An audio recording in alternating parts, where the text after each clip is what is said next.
नमस्कार, मैं हूं गोविंद ठाकुर और आप देख रहे हैं जी टीवी भारत न्यूज। आज पूरे विश्व में विश्व आदिवासी दिवस मनाया जा रहा है, लेकिन खास करके अगर हम भारत के 29 राज्यों की चर्चा करते हैं तो 29 राज्यों में झारखंड एक ऐसा राज्य है जो आदिवासियों का सबसे बड़ा राज्य कहलाता है। और आज का दिन में अगर झारखंड की बात की जाए तो झारखंड में जो है काफ़ी उत्साह के साथ जो आदिवासी समाज के लोग हैं उन लोग विश्व आदिवासी दिवस मना रहे हैं। आखिर आदिवासी दिवस क्यों मनाया जाता है और आदिवासी दिवस कब से मनाया जाता है, इन सारे बिंदुओं को लेकर हम लोग आज बातचीत करेंगे। मेरे साथ इस डिबेट पर बातचीत करने के लिए जो है आदिवासी समाज के बुद्धिजीवी, समाज सेवी, सह मुखिया पौलुस मुर्मू जी जुड़ रहे हैं। उनसे हम लोग बातचीत करेंगे और जानेंगे कि आज जो है विश्व आदिवासी दिवस क्यों मनाया जाता है, इसका पीछे की कहानी क्या है। दादा, सबसे पहले तो जी टीवी भारत न्यूज में आपका स्वागत है। हार्दिक हार्दिक जोहार। बहुत बहुत धन्यवाद गोविंद बाबू। और सबसे पहले जी टीवी भारत के सभी दर्शकों और समस्त विश्व के आदिवासी भाई बहनों और बुद्धिजीवियों को, मेरे माता पिता तुल्य बूढ़े बुजुर्गों को मेरी ओर से हार्दिक जोहार। विश्व आदिवासी दिवस की हार्दिक जोहार। दादा, अगर आज के दिन की बात की जाए तो झारखंड में काफी उत्साह देखा जा रहा है। आदिवासी समाज में जगह जगह पर कई सारे कार्यक्रम भी किए जा रहे हैं, लेकिन सवाल ये उठता है कि दादा आखिर विश्व आदिवासी दिवस क्यों मनाया जाता है?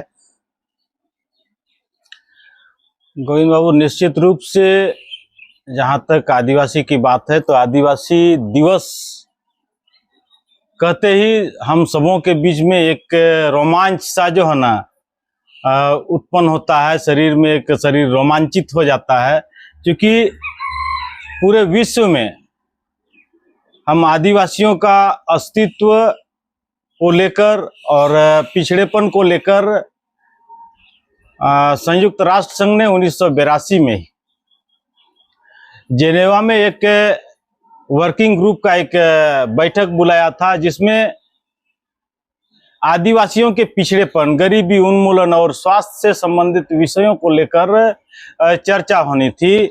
और उसमें पूरे विश्व के कई देशों के आदिवासी प्रतिनिधियों ने भाग लिया था और उसमें भारत के भी प्रतिनिधि थे। तो आदिवासी के पिछड़ेपन को लेकर चर्चा हुई और यहाँ तक 9 अगस्त का ही दिन था। ये वर्किंग ग्रुप का बैठक जेनेवा में जो हुई थी, वर्किंग ग्रुप का बैठक 9 अगस्त 1982 में हुई थी।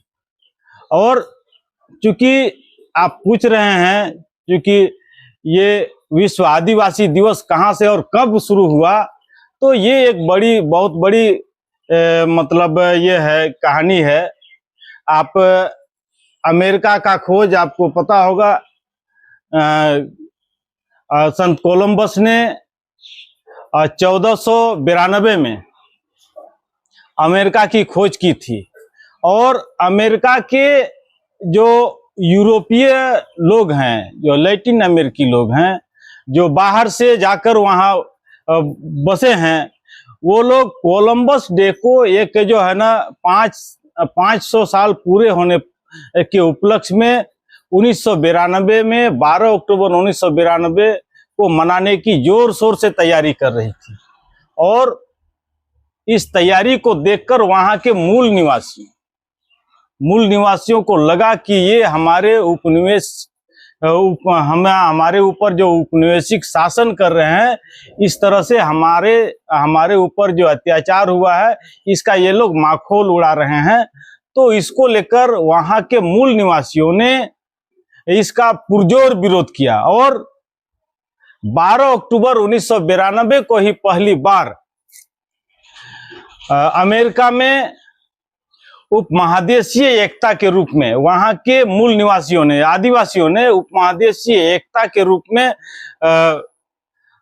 मनाकर कोलंबस डे का जोरदार तरीके से विरोध किया। और तब से लेकर ये वहां जो है ना लोगों ने विरोध करना शुरू किया। और प्रत्येक साल वहां अमेरिका में 12 अक्टूबर को लोग मनाते थे आदिवासी एकता दिवस। मूल निवासी का एकता दिवस जो है ना मनाया जाता था।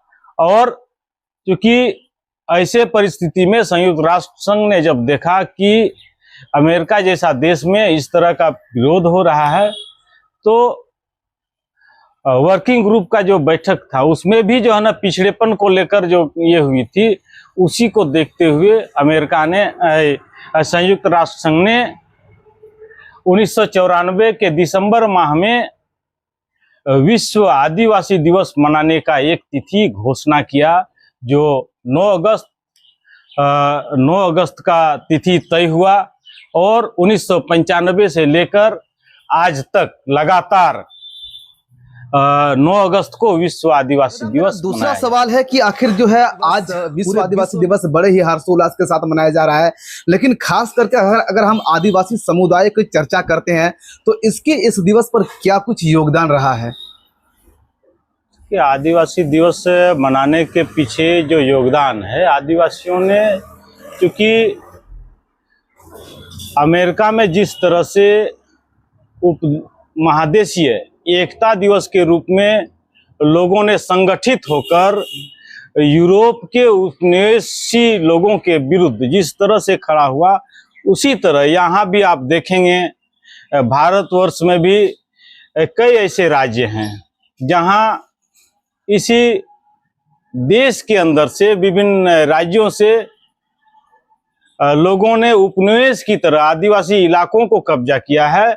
इसको इस क्षेत्र को बचाने के लिए लोग इस दिवस पर संगठित होकर एकताबद्ध हुए हैं और लोग एकजुट होने का काम किए हैं। चलिए, जिस आप बता रहे हैं दादा, चलिए एक मेरा तीसरा सवाल भी है, क्योंकि हम लोग काफ़ी सारा सवाल का जो है ड्राफ्टिंग किए हुए हैं और आज हम लोग जानेंगे कि आखिर जो है विश्व आदिवासी दिवस के बारे में, इसके अधिकारों के बारे में जो हम लोग बढ़िया से जानेंगे। दादा, अगर हम आदिवासी समुदाय की चर्चा अगर आगे बढ़ के थोड़ा सा करते हैं तो आप जो है आदिवासी समुदाय के अधिकारों को लेकर अगर हम थोड़ा सा चर्चा करते हैं तो किस प्रकार उनको बढ़ावा दिया जा सकता है, पहले की तुलना में और अभी की तुलना में आप क्या डिफरेंट पा रहे हैं? आदिवासियों की जो अधिकार है संविधान में निहित है, एसपीटी एक्ट में निहित है। अभी 1996 में पेशा कानून पारित हुआ। पेशा में कई अधिकार, आदिवासियों के अधिकार को संरक्षित किया गया है।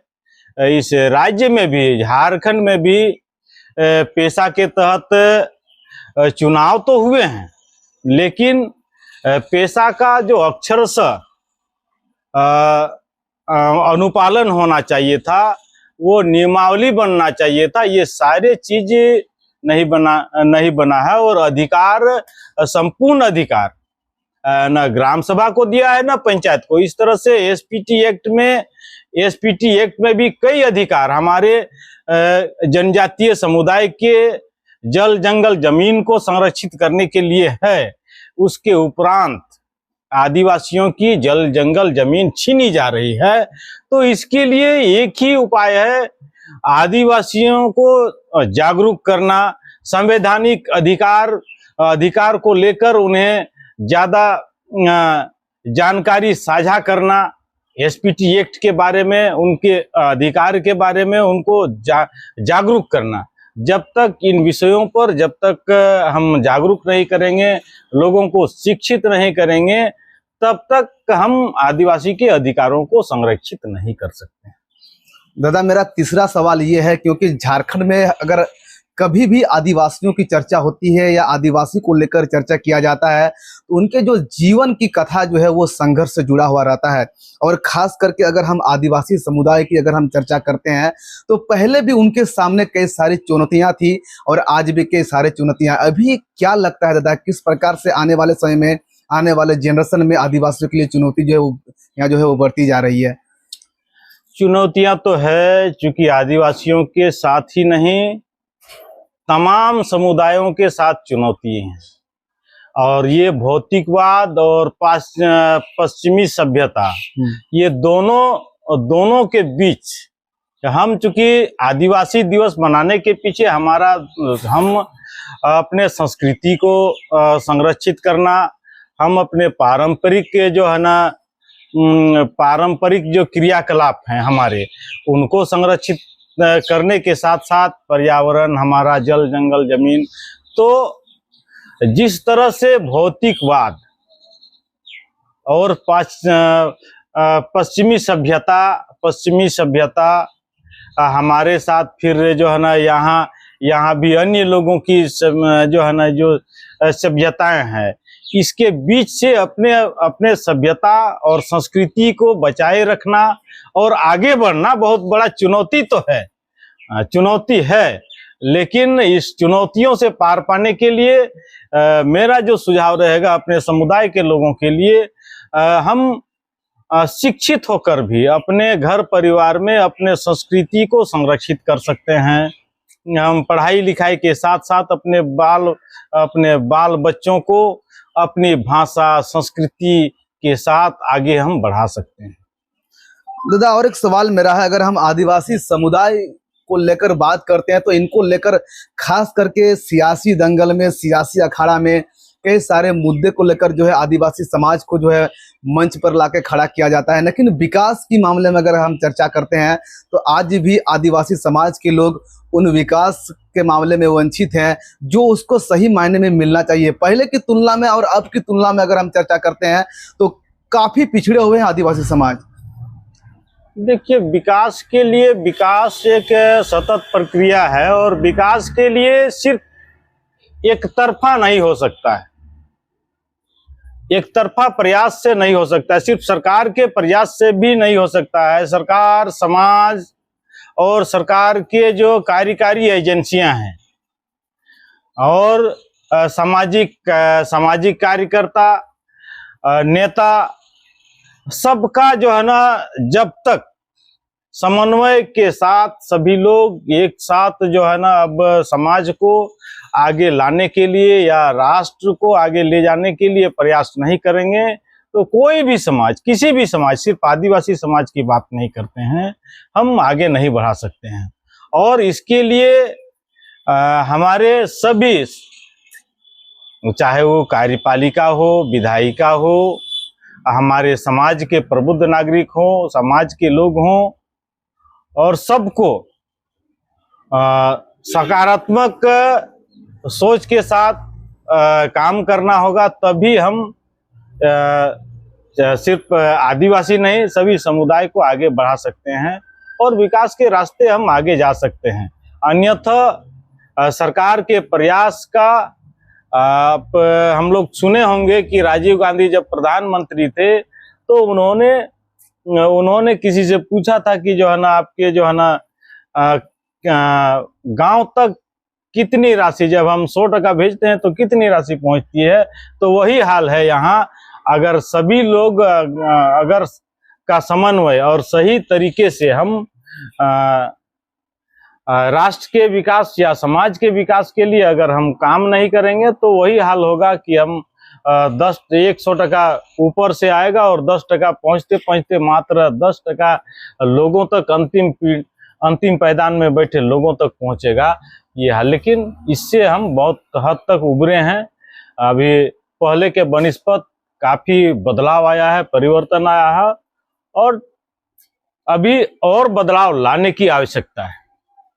दादा, इस सबसे जो अगर हम बात करते हैं तो अब तक हम लोगों ने जितने सवालों पर बातचीत किया है, लेकिन उसमें सबसे पॉइंटेड वाली सवाल ये है दादा, नोट करने वाली सवाल है, क्या आदिवासी समुदाय इस आधुनिक समाज में अपनी पहचान बनाए रखने में दादा कितना सफल है? क्योंकि पहले की तुलना अगर हम आपके आदिवासी समाज को करते हैं तो उनकी पहचान, उनकी जो है सांस्कृतिक बहुत ही अलग था, लेकिन अब जो है धीरे धीरे कहीं ना कहीं वो बदल रहा है।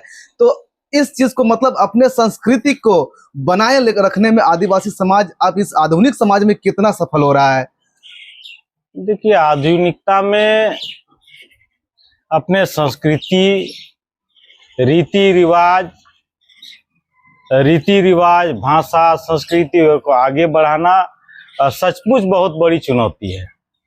चूंकि हमारा जो कस्टम है, हमारा जो संस्कृति है, इतना जटिल है कि हम अभी भागदौड़ भरी जिंदगी में उतने सारे जो है ना ये को संस्कृति के जो है ना ये को हम पालन नहीं कर सकते हैं, और उसके कुछ चुनिंदा जो है ना हम लोग ऐसा करते हैं। लेकिन हम गांव में जो लोग हैं वो अभी भी कर रहे हैं।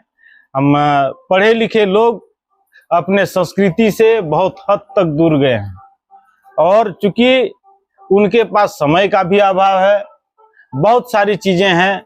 हम जैसे हम ये कह सकते हैं सोहराय हम 5 दिनों का मनाते हैं, तो 5 दिन समय देना और 5 दिन एक जो है ना रिवाज के साथ मनाना, ये बहुत बड़ी चुनौती है, सबके साथ संभव नहीं है। तो हम उसको प्रयास कर रहे हैं। अभी आधुनिकता में हम उनको कैसे जो है ना अपने नए जनरेशन तक पहुंचाने का हम प्रयास कर रहे हैं। तो अभी आधुनिक युग में आप देख रहे होंगे कि शहरों में 1 दिन का 3 दिन का सोहराय इस तरह से एक शॉर्ट फॉर्म, एक नमूना के तौर पर लोगों को, लेकिन वो असली नहीं है। असली सोहराय हमारा गांव में देखने को आपको मिलेगा। असली संस्कृति गांव में, जो गांव के लोग हैं, जो एक जो है ना अभी आप देखेंगे अब हाल फिलहाल में गुरुजी का जो है ना ये हुआ है, तो हम लोग का जो है ना उनका अंतिम संस्कार, भांडान, फिर गडाते, कई तरह का, तो इस तरह का जो हमारे संस्कृति का जो हिस्सा है, रिवाज है, उनका पालन करने में जो है ना काफी कठिनाई। लेकिन आप देख रहे होंगे प्रयास कर रहे हैं, कई लोग प्रयास कर रहे हैं। तो इस तरह से हम अपने नए जनरेशन को हम उन तक, क्योंकि ये रिवाज ऐसा है कि आपके नए जनरेशन, नए पीढ़ी तक पहुंचाना है, तो वो देख के सीखेंगे। आपको व्यवहार में जब तक प्रैक्टिस में नहीं रहेगा तो वो नहीं सीख पाएंगे। तो हमको आधुनिकता में भी हमको अपने संस्कृति, अपने रिवाजों को प्रैक्टिस में रखना होगा। दादा, अगर हम पहले की तुलना में चर्चा करते हैं, क्योंकि आदिवासी समाज का एक पहचान होता है, उसका पहनावा, उसका कपड़ा। पहले अगर देखा जाता था ज़्यादा किस प्रकार जो है आदिवासी समाज के, चाहे वो बहू हो चाहे वो बेटियां हो, जिस प्रकार गांव से निकलती थी एक साथ, चाहे वो मार्केटिंग करने के लिए, हटिया करने के लिए, या कहीं पर वो लोग जाती थी, तो वो लोग को देख करके ही लगता था कि नहीं भाई, लोग आदिवासी समाज के बहू बेटियां हैं, क्योंकि वो लोग का पहनावा, वो लोग का पहचान था। लेकिन आज का जमाना में अगर आज की आधुनिक समाज में अगर बात करते हैं तो धीरे धीरे कहीं ना वो कल्चर जो है अब डेवलपमेंट होते जा रहा है, लोग उस चीज को धीरे धीरे भूलते जा रहे हैं। इसको लेकर क्या कहेंगे आप? कुछ तो कम हुआ है, लेकिन अभी जो है ना अभी बैकअप कर रहे हैं। आप देखेंगे कि अभी लुंगी पंची का उपयोग पढ़े लिखे लोग भी बहुत कर रहे हैं। हाँ, इतना है कि जो है ना ऑफिस तो लुंगी पंची पहन के नहीं जाते हैं। हम इतना कह सकते हैं, जब गांव घर में रहते हैं, आते हैं, और पर्व त्योहार में आज के जो है ना पढ़े लिखे वर्ग लुंगी पंची अपने पारंपरिक वेशभूषा में रहते हैं। अभी हम इसी तरह से उनको हम आगे बढ़ा सकते हैं, और बढ़ाने का अभी हम लोगों ने प्रयास किया है, इतना जागरूकता आई है। मेरा अंतिम सवाल है दादा, क्या आदिवासी समुदाय पर्यावरण संरक्षण में महत्वपूर्ण भूमिका निभाते हैं? तो वो कैसे, किस प्रकार से? अभी भी आप देखेंगे कि आदिवासी जंगल के इलाकों में हैं, और वहाँ उनका जीविका का मुख्य साधन भी जंगल ही है। तो आपने कभी ये नहीं देखा कि आदिवासियों ने जंगल को साफ कर दिया। जंगल को अगर साफ किया है तो खेती योग्य जमीन बनाने के लिए, जहां जहां, लेकिन ये पूरे जंगल की सफाई कर दी है माफिया के तरह, उसको जो है ना व्यापार के लिए। ये कभी आपने नहीं सुना है कि आदिवासियों ने लकड़ी माफिया के तौर पर जो है ना काम किया है, और माफिया के तरह जो है ना जंगल की कटाई कर रहे हैं और बेच रहे हैं। ऐसा काम नहीं किया है। पितु जो है ना जंगल का संरक्षण किया है। जहां भी देखिएगा पेड़ पौधा का संरक्षण सिर्फ जो है ना आदिवासी किया है, तो अपने जलावन के लिए, दतवन के लिए, बस इतने ही उनके सिर्फ अपने दैनिक जीवन के उपयोग तक ही अपना जो है ना जंगल का ये किया है। मेरा एक अंतिम सवाल भी है दादा, अगर हम भारत के 29 राज्यों में बात करते हैं तो एक राज्य है उत्तर प्रदेश, जहां पर अगर हम बात करते हैं जो हिंदू या जो सनातनी धर्म होता है उसका जो है शिक्षा, उसका नीति, उसका परंपरा को बरकरार रखने के लिए वहां पर गुरुकुल है, जहां पर बच्चों को शिक्षा दिया जाता है कि किस प्रकार से ही सनातनी धर्म को क्या है, कैसे पालन करते आ रहे हैं, कैसे पालन करना चाहिए, सनातन धर्म के बारे में उन लोगों को जानकारी दी जाती है।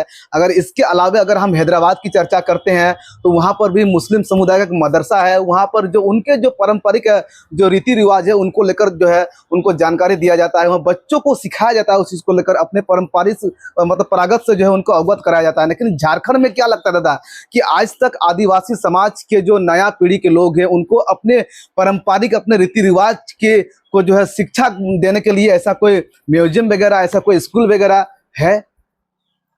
देखिए, सरकार की तरफ से ऐसा कोई व्यवस्था नहीं है। अभी एक अखाड़ा जो है ना, अखाड़ा टाइप का जो है ना प्रत्येक गांव में बनाने का जो ये सरकार ने किया है उसको क्या कहते हैं अभी धमकुड़िया।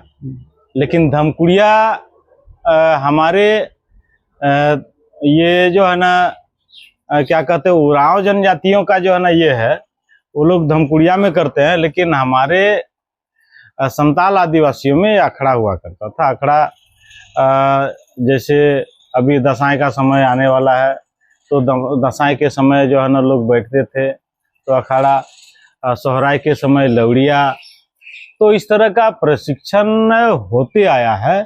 और सबका जो है ना सामाजिक दायित्व है, समाज में सबका काम बटा हुआ है ऐसा। हाँ, लेकिन सरकारी प्रयास से इस क्षेत्र में ऐसा कोई जो है ना प्रशिक्षण का जो है ना कोई कला प्रशिक्षण या सांस्कृतिक ये का जो है ना प्रशिक्षण केंद्र नहीं है। ये समाज के जो समाज में जो होते आया है, जो हमारे जो संस्कृति और परंपराएं जो चलती आई है, लोगों ने सिर्फ देखकर व्यवहार में लाकर ही लोगों ने हमारे बाल बच्चे या आने वाले पीढ़ी तक उसको जो है ना आगे बढ़ाया जाता है। वैसे कोई सरकारी व्यवस्था के तहत स्पेशल प्रशिक्षण का कोई व्यवस्था नहीं है। क्या लगता है दादा आपको होना चाहिए झारखंड में? क्योंकि झारखंड जिस प्रकार हाँ, झारखंड में होना चाहिए, क्योंकि यहाँ भी झारखंड में चूंकि 32 जनजातियां हैं, सभी जनजातियों का अपना अपना, सबका अपना अपना जो है ना रीति रिवाज है, सबका एक दूसरे से मेल नहीं खाता है। कुछ कुछ मेल खाने से हम ये नहीं बोल सकते हैं कि हम एक हैं। जनजाति, सभी जनजाति हो सकते हैं, सभी आदिवासी हैं, लेकिन सबकी अपनी अपनी परंपराएं हैं, सबकी अपनी अपनी भाषा है,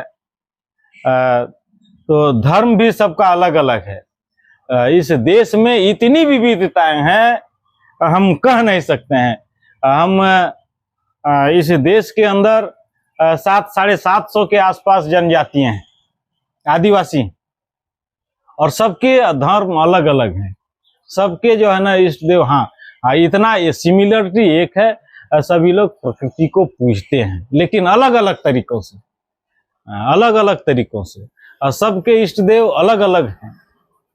तो इस तरह से हम कह सकते हैं कि सब सरकार के तरफ से भी एक पहल होनी चाहिए। एक अगर ऐसा व्यवस्था हो तो जनजातियों के आने वाले पीढ़ी को जो स्कूल कॉलेज में पढ़ रहे, क्योंकि उनको समय नहीं मिलता है, उनको क्योंकि शिक्षण संस्थानों के साथ जोड़ा जाए। ऐसे जनजातीय जो न कला संस्कृति के जो है ना कोई शिक्षक का नियुक्ति हो, जिनको जो है ना अलग से करने का जरूरत नहीं पड़े, क्योंकि विद्यालय में ही अगर जो है ना इनका एक सब्जेक्ट हो और उनके एक शिक्षक हो, तो हमको लगता है क्योंकि नए जनरेशन को गांव में उतना समय नहीं मिलता है कि गांव के जो परंपराएं हैं उनके साथ लोग जो है ना समय बिता सके, क्योंकि ये प्रैक्टिस का चीज है। तो अगर जो है ना शिक्षक भी रहें तो बहुत हद तक आने वाले पीढ़ी को, हमारे बच्चों को इसके लिए सुविधा होगी। मेरा अंतिम सवाल है दादा, आज विश्व आदिवासी दिवस है, क्या संदेश देना चाहेंगे आप पूरे झारखंड भर के आदिवासी समाज को? किस प्रकार से वो लोग आगे बढ़े, कैसे उसकी उत्थान हो? संदेश इतना है कि हमारे पुरखों ने सिद्धू कान्हू, चांद, भैरो, तिलका मांझी, बिरसा मुंडा, अनगिनत बुद्धू भगत, अनगिनत हमारे जो है ना महापुरुष हैं आदिवासी के, जिन्होंने हमें बहुत सारा जो है ना बहुत कुछ दिया है।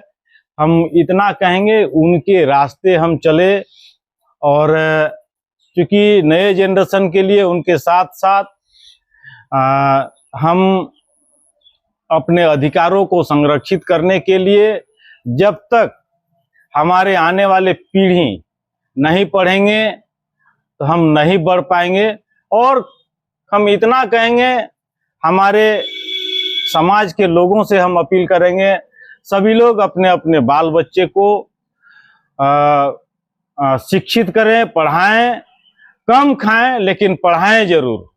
जब तक हम नहीं पढ़ेंगे तब तक हम नहीं बढ़ पाएंगे और अपने अधिकारों को भी नहीं जान पाएंगे, ना अपने अधिकारों को बचाने में हम सफल होंगे। इसलिए पढ़ना बहुत जरूरी है।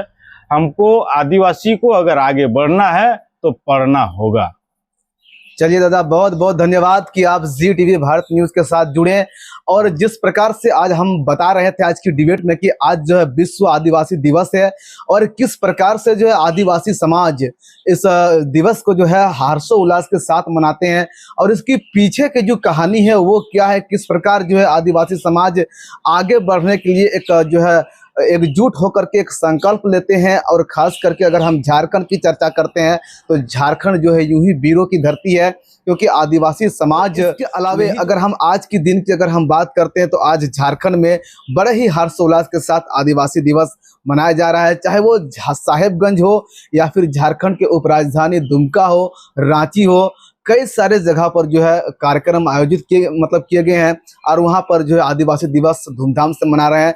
और उस कार्यक्रम के माध्यम से ये बताने का प्रयास किया जा रहा है कि किस प्रकार से जो है आदिवासी समाज के लोगों ने अपने जीवन में संघर्ष किया है, और कहीं ना कहीं आने वाले जो पीढ़ी है उनको इन सब चीज़ों से एक प्रेरणा लेना चाहिए, ताकि वो आने वाले जो जनरेशन है उनको भी बता सके कि आखिर आदिवासी समुदाय का जो परंपरा जो है वो क्या है। चलिए, इसी प्रकार का लेटेस्ट खबर आपको हम दिखाते रहेंगे।